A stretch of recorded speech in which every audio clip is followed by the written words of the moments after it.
just didn't feel episode 1 needed to start where it did. Sure, maybe it was cute seeing C-3PO meet R2-D2 for the first time, but for a prequel to one of the most awesome film series, it didn't tell me anything I cared to know. The characters were boring. Anakin just didn't do it for me. This is tense! Yeah, we all know he's going to be Darth Vader. Get on with it. Obi-Wan was alright. Qui-Gon was just there, didn't have anything interesting to say or do. Darth Maul was useless. Jar Jar was the most ridiculous thing I've ever seen in my life. A lot of people feel the same, and I don't need to kick a dead horse, but there it is. Episode 1, I can do without. Episode 2, Attack of the Clones. This one was okay. Christopher Lee was in it. That alone makes it worthwhile. The love scenes between Anakin and Padme were cliché, and all the dramatic elements were pretty dull. Here everything is soft and smooth. But the action scenes were pretty good. The highlight was seeing Yoda kick some ass.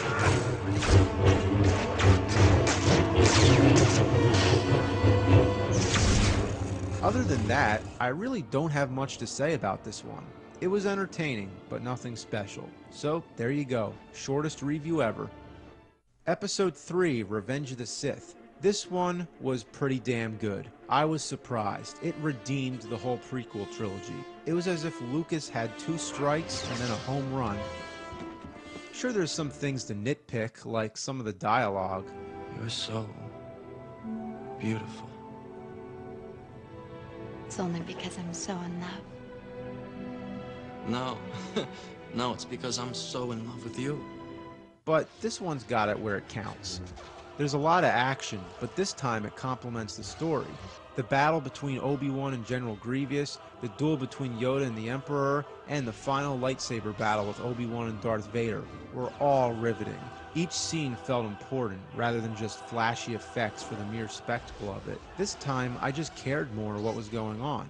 I was hoping for more scenes with Darth Vader in the costume. After all, he's one of the best villains in the history of film. It was great just to see him at all, and voiced again by James Earl Jones. Unfortunately, they didn't give him many lines. We waited like 20 years just to hear him say that. But Ian McDiarmid is the one who steals the show. He's so creepy you can't take your eyes off him. What makes a good villain is something I can't answer, but I know it when I see it.